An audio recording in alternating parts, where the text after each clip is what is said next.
Eh bien c'est parti pour la visite des studios de Mandelieu. Alors on n'y est pas encore tout à fait, c'est pas ici dans la voiture les studios. Vous allez comprendre dans un instant, si je vous accueille dans une voiture, c'est que ce n'est pas n'importe quelle voiture. En fait là, je suis à bord de la voiture Radio Vinci Autoroute, de la voiture Trafic. C'est une voiture qui nous permet d'aller au cœur des événements avec vous, au cœur des grands départs, on vous accompagne sur la route, on est vraiment avec vous. On vous accompagne également dans les difficultés, on vient vivre les bouchons, les grosses difficultés avec vous pour les raconter donc de la meilleure façon qui soit, pour vraiment vivre les événements avec vous. Voilà, sur le réseau, donc avec Radio Vinci Autoroute, il y a 9 voitures Trafic qui vous accompagnent ainsi et qui vous permettent donc de vivre avec nous encore mieux donc les difficultés, d'être accompagnés au mieux dans les difficultés. Alors, ça y est, nous sommes arrivés, je me gare devant le site de la radio et je vais vous retrouver donc pour aller visiter les studios de Mandelieu avec donc toute l'équipe qui va vous accueillir. Et vous voyez la chance que j'ai, je me fais ouvrir la porte. Ça c'est le chef et c'est ici à Mandelieu, c'est comme ça que ça se passe. C'est le chef qui vient ouvrir la porte à tous les salariés. C'est cool quand même. Non, je rigole, c'est pas tout à fait comme ça. Là c'était juste pour aujourd'hui. Rassurez-vous, le chef il a d'autres fonctions et il fait autre chose. Allez, on y va. On va donc découvrir le site de Mandelieu. C'est parti pour la visite. Vous avez eu la chance de découvrir déjà les studios d'Avignon, nos studios à côté d'Avignon. Des studios qui vous permettent donc de vivre tout le trafic, notamment sur la vallée du Rhône, en Languedoc-Roussillon. Vous avez visité les studios de Rueil. Et bien maintenant, nous allons donc parler des studios de Mandelieu, les studios de Mandelieu, qui permettent de couvrir tout le secteur de la Provence et de la vallée de la Durance. Donc c'est parti pour une visite virtuelle. Vous allez découvrir des choses certainement tout à fait ressemblantes avec les autres studios, et c'est normal. Et vous allez voir, il y a quelques petites particularités aussi. Je vous souhaite une très bonne visite. Alors moi je prends l'ascenseur, parce que je suis un peu flemmarde, et je vous retrouve dans quelques instants. Voilà, l'ascenseur, en plus on ne peut être qu'un seul dans l'ascenseur en raison de la crise sanitaire et du contexte sanitaire. Donc voilà, l'ascenseur arrive. Et je vous rejoins au deuxième étage pour visiter les studios de Mandelieu. Je vous dis à tout de suite pour la visite réelle des studios de Mandelieu. À tout de suite.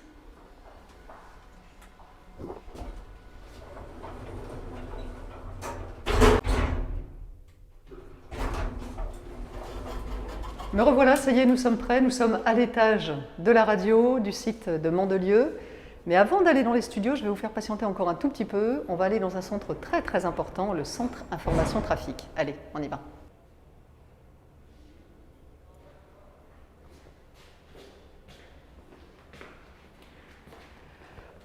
Le Centre Information Trafic, c'est donc le centre dans lequel nous allons arriver dans quelques instants. Le CIT, comme on dit. Alors vous avez eu la chance de visiter déjà le Centre Information Trafic de Vedène, dans nos studios à côté d'Avignon. Ici, nous allons donc visiter le Centre Information Trafic qui s'occupe de toute la zone Provence-Côte d'Azur, qui surveille en fait le trafic sur tout le réseau de la Provence et de la Côte d'Azur. Un centre vraiment stratégique parce que, vous l'avez compris quand on vous a fait visiter déjà le Centre Information Trafic de Vedène, c'est un centre depuis lequel, auquel arrivent vraiment toutes les informations du terrain et c'est ce que nous allons découvrir maintenant. Nous allons donc partir découvrir le Centre Information Trafic avec, si vous en avez déjà vu un, grâce à nous, plein de caméras. Bonsoir Alain Grécy. Bienvenue au Centre Information Trafic du réseau Escotard. Alors vous êtes responsable de ce Centre Information Trafic avec plein de caméras qu'on va découvrir dans un instant. Oui. En fait, rappelez-nous le rôle d'un Centre Information Trafic. Eh bien, si j'avais à le résumer en quelques mots, je dirais qu'on est la tour de contrôle de l'information au niveau autoroutier, au niveau d'Escotard. Voilà. Notre rôle, c'est de collecter l'information, de la qualifier pour mieux la diffuser. Alors quand on dit Escota, c'est le réseau des autoroutes sur la Provence et la Côte d'Azur, c'est bien ça? Absolument. Absolument, on fait partie du groupe Vinci Autoroute, bien entendu. Et donc, vous avez toutes ces caméras qui sont donc à surveiller en permanence. Là, on en voit quelques-unes où le trafic est quand même bien encombré. C'est vrai qu'il est 17h un petit peu passé, donc on est en pleine heure de pointe. Absolument, ça monte un petit peu en charge autour des grandes agglomérations, comme tout vendredi de fin d'après-midi. Alors oui, c'est vrai, ici nous avons la vision de l'ensemble du réseau des 470 km d'autoroute et d'Escota. Donc on couvre 6 départements, bien entendu, et à partir du CIT, on a vu, on peut demander, choisir des 1000 caméras du réseau à peu près. Alors on dit 480 km à peu près, Oui, mais c'est en ça, fait 400. c'est un réseau très costaud, parce que c'est un réseau très urbain, que ce soit pour la région de Nice, pour la région de Toulon. Il y a beaucoup de trafic et donc une configuration de trafic assez particulière. Je vois que vous avez plein d'écrans à surveiller. Par exemple, les écrans qui sont là, j'ai l'impression que c'est la météo, c'est ça, hein? Absolument, on a signé un partenariat avec Météo France. Donc là, on a une vision de l'application qui nous est fournie. Donc là, on a une visu sur le radar expert un petit peu du sud de la France. Hein. Donc on voit le type de précipitations qui sont actuellement, qui vont intéresser un petit peu le sud de la France. Et juste à côté, alors c'est un outil que nous avons en studio aussi et qu'on va voir tout à l'heure, un outil qui s'appelle Cockpit, avec la remontée des informations depuis le terrain. C'est comme ça on a les informations qui nous arrivent en studio et vous les surveillez de très près pour nous les envoyer à la radio. Absolument. On a des partenariats donc, avec des sociétés qui gèrent des applications d'aide et d'assistance au guidage. Donc, pour ne pas les nommer, Waze et Coyote entre autres. Et en plus, on a la remontée des informations qui remontent de nos patrouilleurs. Donc c'est un outil un petit peu collaboratif dont tout le monde peut avoir une visu de l'ensemble des événements qui se passent sur notre réseau. Et donc ce sont les patrouilleurs, notamment sur le terrain, qui ont un outil sur lequel, sur leur téléphone, ils remplissent, en fait, ils complètent les informations. Absolument. Et ils font remonter les informations au PC. Oui. Et le PC vous fait remonter, c'est vous qui centralisez tout ici, Tout à fait. Le PC va rentrer toutes ces informations dans un système d'aide à l'exploitation, qui est le SAE, et automatiquement, à chaque fois que le PC va rentrer une information, on va la valider. Le CIT en est au cours. Alors, nous avons des opérateurs qui sont là 24/24. Oui, on peut les 7 saluer. jours sur 7. Oui, bien sûr. Vous avez Christophe et Laurent qui sont en poste aujourd'hui. Et qui sont. Alors, on ne va pas les déranger parce qu'effectivement, là, c'est en plus la pleine heure de pointe. Merci à vous deux, en tout cas, pour cette petite visite du CIT. Merci beaucoup, Alain. Merci à vous d'être venu nous visiter. Alors, justement, toutes les informations qui proviennent d'ici, elles arrivent en studio. Et c'est ce que nous allons aller voir maintenant. Nous allons partir vers la radio. Si je ne me prends pas les murs, c'est mieux. Voilà, mais à reculons, je n'ai pas l'habitude en fait de marcher à reculons. Mais voilà. Donc merci beaucoup Alain. À très bientôt. Au revoir, merci à vous. Allez, cette fois-ci, c'est promis. Je vous emmène effectivement découvrir les studios de Mandelieu.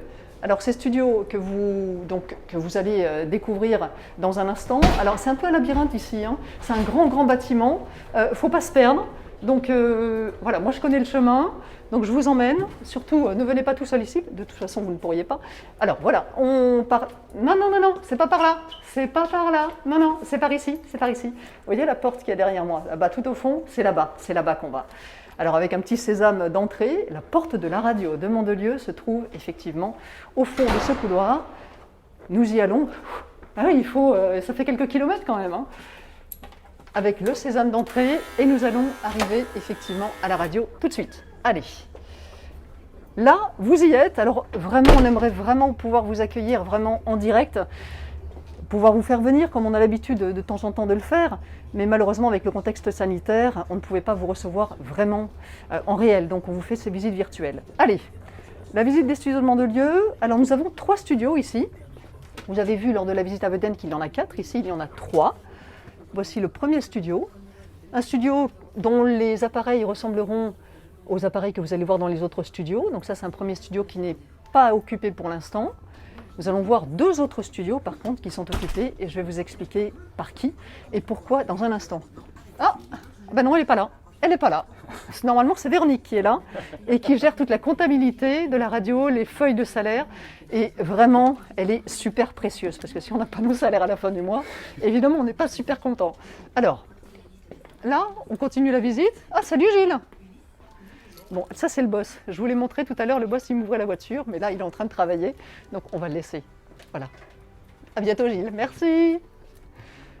Comme dans tout média, il y a bien sûr une salle de rédaction, je vous montrerai les studios après, vous êtes passé juste devant, voilà, juste un petit coup d'œil, là, voilà, là. Là c'est Francis qui s'occupe de toute la partie. C'est rouge, on parle pas. Et après la pause, l'impératrice Fleur des Filles. Voilà, vous avez vu le on-air là? Ah, il vient de s'éteindre. Donc là, ça veut dire que c'est bon, je peux reparler à voix haute. Sinon, il ne faut pas faire de bruit quand il y a le on-air. Donc Francis s'occupe de toute la partie Côte d'Azur au niveau du trafic, donc tout le secteur de Nice notamment. Et là, vous êtes dans une salle qui ressemble à toutes les salles que vous avez dans les médias, c'est-à-dire la salle de rédaction. Alors il y a plein d'ordinateurs et vous ne voyez pas grand monde. Non seulement parce qu'on se relaie à l'antenne et en rédaction, mais aussi et surtout beaucoup parce qu'on est beaucoup encore en période de télétravail. Et donc là aussi on se relaie, on n'est jamais très nombreux en ce moment dans la salle de rédaction. Et nous avons Virginie avec nous. Bonjour Virginie. Bonjour Raphaël, bonjour à tous. Bah oui, c'est très calme en ce moment. Ouais, c'est très calme, mais on n'a pas le droit d'être plus nombreux. Donc effectivement, on fait comme ça. Alors je vois que vous êtes l'une de nos journalistes au 107.7. Vous êtes en train de faire du montage avec de jolies couleurs. Exactement, j'ai changé les couleurs de mes petits blogs. Alors, vous le savez Raphaël, sur le 107.7, quand on est journaliste, on fait beaucoup d'antennes, mais on ne fait pas que de l'infotrafic. On fait aussi des reportages et des chroniques. Là, en l'occurrence, je suis en train de monter un rendez-vous qui s'appelle Mon défi pour la planète. Donc, c'est notre petite chronique environnement. Et donc, c'est pour un rendez-vous qui sera diffusé dans quelques semaines. Bon, écoutez, merci pour ces infos. On va vous laisser travailler, mais en tout cas, c'est vraiment ici que se préparent et que se montent toutes les chroniques, tous les reportages que vous pouvez entendre à l'antenne. C'est ici qu'on les monte avec nos équipes de journalistes. Et ces salles de rédaction, vous l'avez vu notamment à Vedennes, à Rueil aussi, la rédaction est en plein boom. Alors là, je m'arrête un instant devant cette carte qui vous montre le réseau sur lequel vous pouvez nous entendre, les 4700 km sur lesquels vous pouvez entendre donc le 107.7. Et pour que la radio arrive jusqu'à vous, eh bien, ça ne se fait pas tout seul. Ok, c'est magique, mais il faut des émetteurs. Et justement, nous avons choisi de vous emmener au pied des émetteurs. Stéphane Fiot est justement au pied d'un émetteur au bord de l'autoroute A8. Et oui Raphaël, la radio c'est aussi de la diffusion, donc je suis au pied d'un des émetteurs de Radio Vinci Autoroute. Il faut savoir que notre norme de diffusion est très particulière, elle est même inédite en France, ça s'appelle l'iso-fréquence synchrone. Ça veut dire que nous avons la même fréquence, le 107.7 pour toutes les radios d'autoroute d'ailleurs, et tous les émetteurs doivent être synchronisés entre eux. Pourquoi faut-il les synchroniser? Parce qu'en l'occurrence des émetteurs comme celui-ci, il y en a en moyenne tous les 15 km, ce qui est énorme. En temps normal, une radio dite classique va avoir un émetteur qui va émettre en surfacique sur une grande zone. Nous avons beaucoup d'émetteurs comme celui-ci le long de l'autoroute, donc tous les 15 km en moyenne. Et pour ce qui est de Radio Vinci Autoroute, en l'occurrence, c'est 4700 km d'autoroute à couvrir. Donc vous imaginez le nombre d'émetteurs qu'on a comme celui-ci le long de l'autoroute. Vous les verrez, d'ailleurs ici je suis sur une aire de service et vous pouvez en voir très régulièrement le long de l'autoroute. Voilà comment vous arrivez à recevoir Radio Vinci Autoroute sur votre autoradio. Merci beaucoup Stéphane, vraiment un grand merci.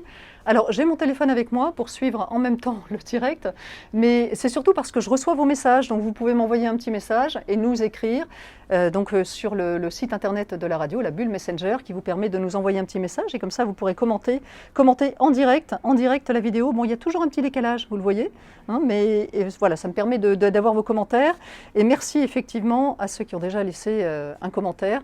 Merci beaucoup à vous et si vous avez des questions, n'hésitez pas. Alors, on a parlé des émetteurs. Avant les émetteurs, pour que ça arrive jusqu'aux émetteurs, il y a tout un dispositif technique absolument impressionnant et je vais vous emmener voir cela parce que je pense que dans une salle comme ça, vous n'êtes jamais rentré. Ça s'appelle un CDM, un centre de modulation. Alors, moi, à toutes les machines que vous allez voir, je n'y comprends pas grand-chose parce que l'accès est strictement réservé au personnel autorisé, autrement dit au personnel technique. Mais vous allez voir, c'est impressionnant le nombre de machines qui sont nécessaires pour faire de la radio. Vous allez voir. Alors, on ne va pas rester longtemps, parce qu'en plus, vous ne le sentez pas, vous, mais il fait très froid. Il fait très froid dans les centres de modulation avec toutes ces machines. Parce que ces machines, pour bien fonctionner, pour ne pas tomber en panne, elles ont besoin de froid, elles n'aiment pas le chaud. Nous, on aime bien le soleil, on aime bien le chaud, mais pas ces machines. Voilà. Vous voyez tous les fils qu'il y a? Alors il y a des fils, les techniciens savent parfaitement à quel fil correspond donc telle machine et à quoi ça sert tous ces fils. Voilà, il y a des machines jusqu'au fond de la pièce comme ça et c'est vraiment, vraiment impressionnant. Voilà pour l'envers du décor et tout ça est nécessaire pour que vous puissiez nous entendre dans la voiture. On va quitter le CDM et on va partir faire un petit tour, je vous l'ai promis quand même depuis le temps que vous l'attendez, un petit tour en studio. On est dans le studio 3 actuellement. Ce n'est pas en air en haut, donc on peut rentrer. Alors il a toujours la musique à fond, c'est Raphaël. Oh ah, attendez, je mets le masque. Et oui, parce que quand il est tout seul dans le studio, il peut se permettre de parler sans masque. Pendant 5 heures, c'est compliqué de garder le masque. Mais dès qu'on est plusieurs, évidemment. Alors Raphaël, quel secteur de trafic vous gérez là? Alors là, en ce moment, je gère Toulon, Marseille, Aix-en-Provence, Manosque, Sisteron, La Saulce. Et vous tombez très bien parce qu'on va faire vite un point trafic. C'est sous les quarts d'heure. Hop là, hop là. Et oui, 3, 2, 1, on voit le décompte. Et on y va. Et après, je vous explique. Radio Vinci Autoroute, l'infotrafic. Le trafic est chargé normal puisque c'est le début du week-end. Trafic chargé surtout à Toulon et aussi pour Marseille. Alors pour résumer la situation, pour Toulon, au moins 40 minutes de bouchons à traverser au total entre la Seine et la Farlède. Si vous êtes en direction de Nice et de Saint-Tropez, en arrivant de Nice et de Saint-Tropez, vous êtes un petit peu ralenti après la Farlède, un quart d'heure de bouchons au total. Vous êtes peut-être à l'approche de Marseille. Pour Marseille, ça se charge. Alors c'est vrai dans Marseille même, mais également aux alentours de Marseille et surtout quand vous quittez Marseille en passant par Aubagne, quand vous arrivez à Marseille après le réseau Vinci Autoroute. Et si vous êtes dans la région d'Aix-en-Provence, toutes les routes qui passent par Aix-en-Provence, dont le réseau Vinci Autoroute évidemment, vous êtes aussi un peu ralenti, mais pour Aix, c'est surtout sur le réseau secondaire. Et il faut compter au moins 10-15 minutes de retenue au total sur le réseau secondaire aux abords d'Aix-en-Provence. Sinon, partout ailleurs dans la région, tout va pour le mieux, dans les Alpes-Maritimes, dans le Var, les Bouches-du-Rhône, les Alpes-de-Haute-Provence ou encore les Hautes-Alpes. Et si vous passez Aix-en-Provence en direction de Lyon-Barcelone, si vous faites un long voyage, autre copilote une fois passé Aix, mais ça roule bien au moins jusqu'à Lançon. Bon week-end. Maintenant musique. Et maintenant la musique sur le 107.7 avec Calais Bostani. Bon week-end. Et là on monte le son dans la voiture. Ah, vous avez le droit de monter le son, effectivement. C'est fait pour la musique du 107.7. Exactement. Alors Et- en plus de la musique, c'est ça qui est bien. On vous accompagne en musique, mais notre priorité c'est l'infotrafic. Du coup, je vous fais juste un petit aperçu de tous les écrans que j'ai. On n'en a pas moins de 1, 2, 3, 4, 5, 6, 7 quand même, 8, 9 Oui, oui, on les Une compte dizaine. plus. Et ça, c'est un écran qu'on a vu lorsqu'on était au CIT, Centre Information Trafic. qui résume en fait toute la situation sur le réseau Vinci Autoroute. Alors en totalité, puisque je peux vous montrer, si on sélectionne les bons boutons, je peux avoir tout le réseau en cas de problème, de crise importante. Mais là, on s'est concentré sur notre région, enfin la région Sud Provence-Alpes-Côte d'Azur. Et puis, je disais là en direction de Lyon-Barcelone, pour ceux qui partent peut-être en week-end, on a les infos dans la remontée de la vallée du Rhône et pour aller vers la Camargue. Donc ça résume tout. Bouchons, accidents, véhicules en panne, on a un aperçu général. Ensuite, au-dessus, on est relié à ASF, puisque nous, c'est Escota, puis ensuite ASF. Donc, c'est Vinci, bien sûr, mais on a le prolongement du réseau autoroutier. Et aussi un autre... Et là, on voit la vallée du Rhône et on voit effectivement tout le secteur du Languedoc et du Roussillon avec Montpellier. On descend jusqu'à Montpellier et le secteur part jusqu'au sud-ouest aussi et que gèrent les studios d'Avignon. Pays Basque, le surf, l'été, quoi. Ouais, Bientôt. c'est ça, on y est presque. Et puis, pour revenir près de la Méditerranée, on a aussi un autre écran qui résume aussi les situations dans le sud-est pour avoir toute l'infotrafic sur l'autoroute A8, sur la 50, sur la 57, sur la 500 pour aller à Monaco. Donc bientôt peut-être pour vous qui viendrez en vacances chez nous dans le sud. Eh bien, écoutez, super. Puis en plus, les panneaux que vous voyez là, ce sont les affichages PMV, les panneaux à messages variables. Et vous voyez là, 30 ans de 107.7 à votre service. Et c'est vrai qu'on fête les 100 ans de la radio, les 30 ans du 107.7 et également les 10 ans de Radio Vinci Autoroute. Donc voilà. Et la Bon. musique est là aussi, un petit écran avec la musique, la programmation, un petit écran qui arrive. Voilà, on peut écouter la pub si ça vous dit. Il reste mais- 1 minute 07 Tout de... à fait. 1 minute 05 avant la fin de la musique. On va faire un petit résumé après ça. Et puis on relance la musique, voilà. Tous les quarts d'heure l'infotrafic. Et puis ce qui est bien aussi en cas de problème, c'est qu'on peut géolocaliser l'infotrafic. Par exemple le niçois entend pas l'info qui est à Marseille. Du coup, en heure de pointe, c'est bien, ça facilite l'écoulement du trafic et surtout les infos pour ceux qui nous écoutent. Merci beaucoup, Raphaël. Salut, bon week-end. Bon week-end. On vous laisse un peu travailler quand même. Hein. Oui, je mets le son, hein.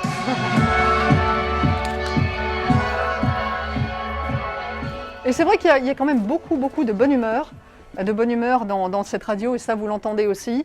Donc voilà, vous avez fait un petit tour des studios. On est vraiment ravis si ça vous a plu, si vous avez pu effectivement découvrir un petit peu l'envers du décor. Cet envers du décor, voilà, qu'on aura, je l'espère, grand plaisir à vous faire découvrir en vrai, en live, hein, que vous puissiez vraiment venir une fois que la crise sanitaire sera passée. On sera ravis de vous accueillir dans les studios. Merci, bye bye.